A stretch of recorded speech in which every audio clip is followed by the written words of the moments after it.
Hey there, you're listening to the Automated Thought Leader Podcast. I'm your host, Kimberly Ines-Mays, and I help coaches, speakers, authors, consultants, and thought leaders generate more leads and nurture leads with marketing automation. So come join me as I demystify technology one episode at a time. Now let's get into it. Hi. My name is Kimberly Ines-Mays. I help coaches, speakers, consultants, and digital thought leaders demystify technology so that they can generate more leads and nurture those leads with marketing automation. So today I'm going to talk about something that may get me into a fight or may have some people hating me, but I want to ask a question. And I think that once I ask the question, you may think about automation and AI in a completely different way. So here's the question. Is automation and AI making us lazy? And I say that because I want to explore our dependence on these tools. And I want to have us think about ways to use it in a smart way and to avoid ways to use it in a very lazy way. So before I talk about it, if this topic resonates with you, or if you find this content valuable for somebody you know, please like and share because sharing is caring. Okay, so is marketing automation and AI making us lazy? Well, the truth is it can be. Anything can make us lazy, right? So if you think about all of the modern technologies and conveniences that we got washing machines, dishwashers, we have our pocket computers, aka our cell phones. So we're never quite going back to doing things the manual way that we used to do before. Yes, some people wash dishes by hand. Yes, some people wash clothes in the sink, but most of the time we are not doing that, right? And because we are using technology, it doesn't mean that we are being lazy by using it. It just means that we're getting a result in a faster, smarter way than if we did without it. But when it comes to digital marketing, AI and automation can make us lazy, or I would say there is a lazy way to do it. And there are lazy ways to avoid, or there are ways to avoid the lazy ways of doing it. So here are some of the smart ways to use automation and AI. So automation only means you're taking your own content that you've produced, your own intellectual property, your own intellect, your own special secret sauce, and you're using a platform to essentially amplify that message so that you're having conversations with people without being there, so that you are getting your message across in a smarter, better way. And yes, that means you could be making money in your sleep. You could be at the beach while somebody buys your product or service and interacts with your business in a way that you wouldn't have to be there. Yes, this is akin to using a dishwasher. You don't need to scrub every fork and knife, but you have to essentially turn the machine on and tell it what you want it to do. And there are so many lazy ways to use automation that they can be spot fairly quickly. For example, a lazy way to use marketing automation is to use templates that are right out of the box that might not be optimized for your system. For example, if you're using a new email marketing system and you take the templates that they give you or the swipe files and you leave in some of the placeholders, or maybe you don't test the cadence between the different messages somebody's supposed to get. Or at the very worst, if somebody opts out and you continue to send to them. These are ways that you have demonstrated that you have not tested and vetted the things that you have that you are producing. And I always think of the golden rule when it comes to automated outputs and generative AI. If I wouldn't consume it, I wouldn't produce it. So if it's just me putting in a prompt and getting some stuff back out, I wouldn't want to be on the other side consuming that. So therefore, I don't produce it. But there are smart ways to use AI.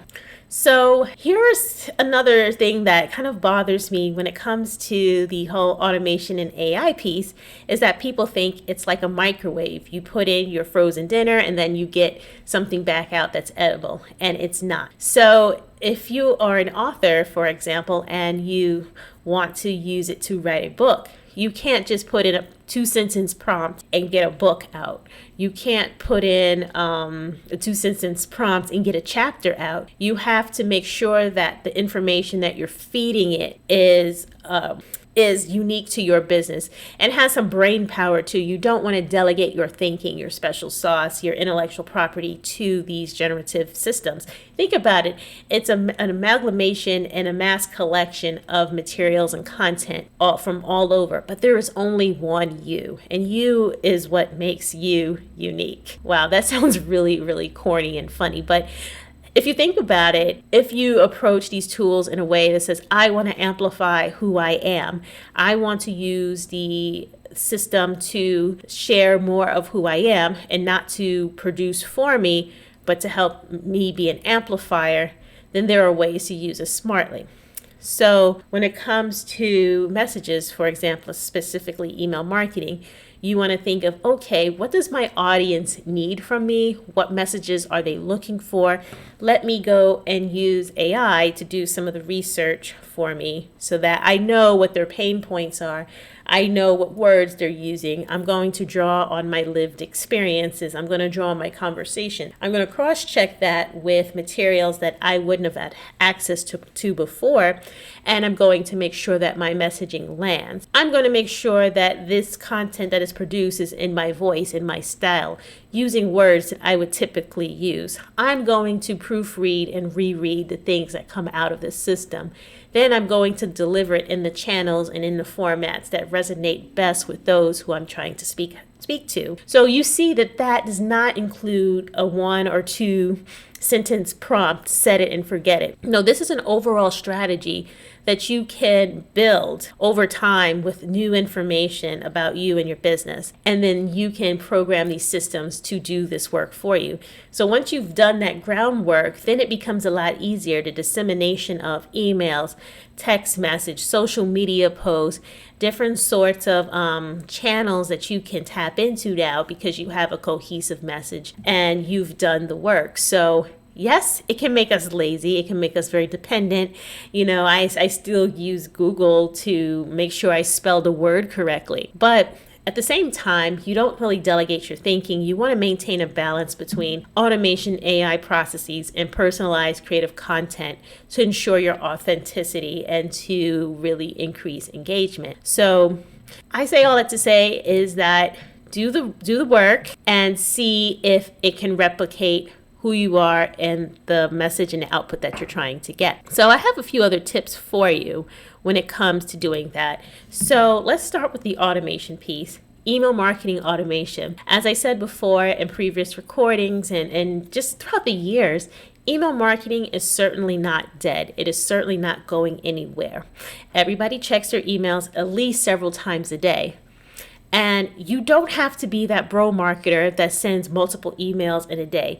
You can send an email once a week or maybe twice a week. You don't have to be super aggressive with the inbox, but you do need to show up on a regular cadence. So how can automation help you with that? Well, you can create automated emails based on behavior, based on patterns. If you have books, courses, events, things like that, you want to make sure that you're showing up in the inbox at least once a week. It is user curated content of things that they have opted into, and they've opted into hearing from you. So if you have not yet made your presence known in the inbox, I suggest go ahead and doing that. Now, there are certain automations that I have spoken about that can do that, specifically the welcome automation, or some people call it your onboarding automation, where you send a series of emails after somebody has taken an action, has signed up for a webinar or an event or a freebie or something like that. These are ways that you can generally ease people into your business, kind of giving a hello, hi, nice to meet you. And then as you become more advanced, you can send additional messages based on things people have opened, courses that they've taken. I would say even the replies, even things, web pages that they've looked at. So, of course, these things are automated, but it takes a human to plan it out. It takes a human to build it. It takes a human to test it. So it's not a microwavable strategy where you set something up once forget about it, and it just churns out money for you. It has to be authentic. It has to look like it's come from you. It has to look like you care. And the same thing with AI. AI can produce so much content. And I was seeing this thing the other day.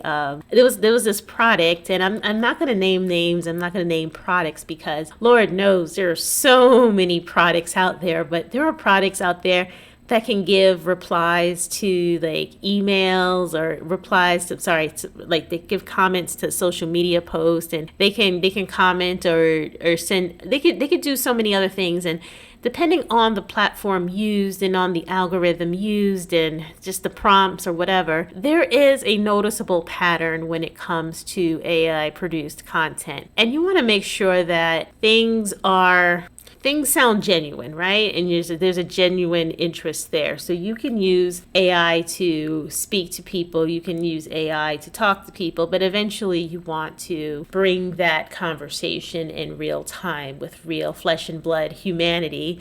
But if you're going to use these products, use them responsibly. Ensure that you use languages and use words that you would use, right? Make sure it doesn't sound like a robot. Make sure it has warmth and empathy and can really speak to what that person just said or how they feel. And if it can't replicate this, then it may not be the system for you. And if it takes less than like a minute to set up, then maybe it's not the thing for you to be using. And if you just started out in business, you need human data, you need human interaction, and there is no system that can replicate that.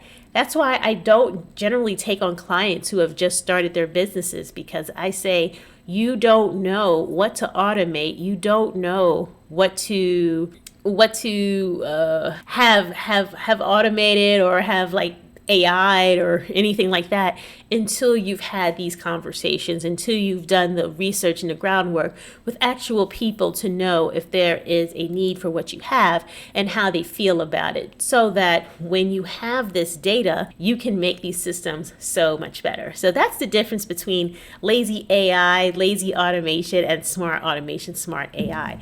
So if anything that I've said resonated with you, even if you want to fight me or challenge me on anything that I've said, I welcome discussion, I welcome dialogue, but most importantly, I welcome an automation insight session with you. So that includes a 30-minute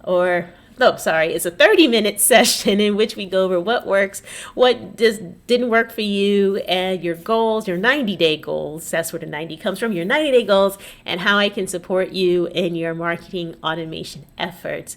We'll go over your strategy, the tools you use, your tech stack, and so much more. So, okay, I've babbled on enough. I hope that this was helpful. Again, if it resonated with you, like and share, because sharing is caring. I'm Kimberly Ines-Mays signing off, and I'll see you next time. Bye.